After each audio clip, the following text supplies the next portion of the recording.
খেল জগতলৈ নতুন সংযোজন গোৱালপাৰাৰ DN সিনহা ষ্টেডিয়ামত মুকলি হ'ল ভক্তিনিধি সুইমিং পুল।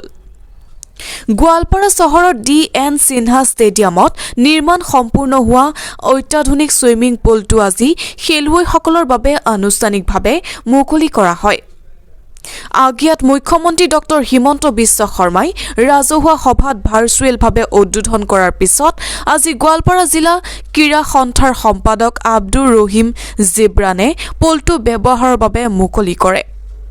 প্ৰায় 8 কোটি টকা ব্যয়েৰে নিৰ্মিত ভক্তিনিধি সুইমিং পুলৰ জৰিয়তে গোৱালপাৰাৰ ক্ৰীড়া ক্ষেত্ৰত আন এটা গুৰুত্বপূৰ্ণ অধ্যায় আৰম্ভ হৈছে।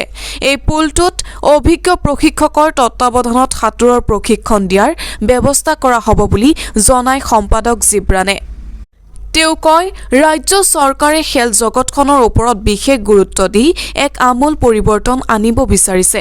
আমি সেই প্ৰচেষ্টাৰ অংশীদাৰ। এই সুইমিং পুলে গোৱালপাৰাৰ নতুন প্ৰজন্মৰ খেলুৱৈসকলক আগবঢ়াব।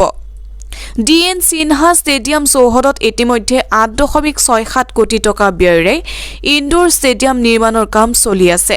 লগতে 75 লাখ টকা ব্যয়েৰে পেভিলিয়ন আৰু প্ৰায় 8 কোটি টকা ব্যয়েৰে সিন্থেটিক ট্ৰেক নিৰ্মাণৰ আঁচনি গ্ৰহণ কৰা হৈছে। অচিৰে এই আঁচনিসমূহৰ ধন লাভ হ'ব বুলি আশা প্ৰকাশ কৰে সন্থাৰ সম্পাদকগৰাকীয়ে। এই সকলো কাম সম্পূৰ্ণ হোৱাৰ পাছত DN সিনহা ষ্টেডিয়াম এখন পূৰ্ণাংগ স্পৰ্টছ কমপ্লেক্স হিচাপে গঢ় লৈ উঠিব।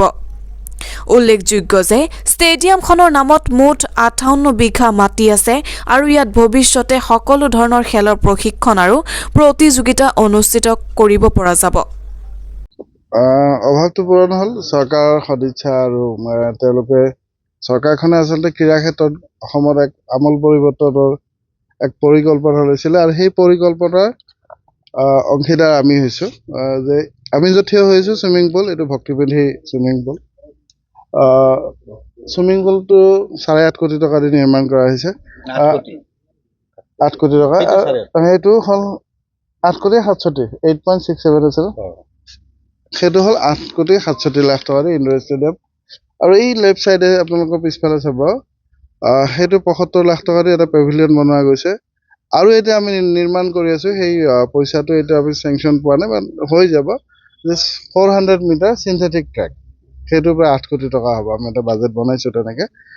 তো এই চিন্থেটিক ট্ৰেক হোৱাৰ পিছত, ফুটবল ষ্টেডিয়ামটো হোৱাৰ পিছত, এই গোটেইটো এটা পানী 90 লাখ টকা দি এটা পানী আঁচনি আৰম্ভ হৈছে। এটা কমপ্লিটলি এটা স্পৰ্টছ কমপ্লেক্স হৈ যাব। গোৱালপাৰাত এটা একেটা ফিল্ডত থকা, আমাৰ ইয়াত টোটেল 58 বিঘা মাটি আছে। এই 58 বিঘা মাটিৰ ভিতৰত গোটেই অল স্পৰ্টছ এক্টিভিটিজ ইয়াতে হ'ব। তো ধন্যবাদ অসম চৰকাৰলৈ, মাননীয় মুখ্যমন্ত্ৰী ডাঙৰীয়ালৈ, যে তেখেতে গোৱালপাৰা প্ৰতি সুদৃষ্টি দিছে আৰু গোৱালপাৰা ইয়াৰ সুফল পাই আছে।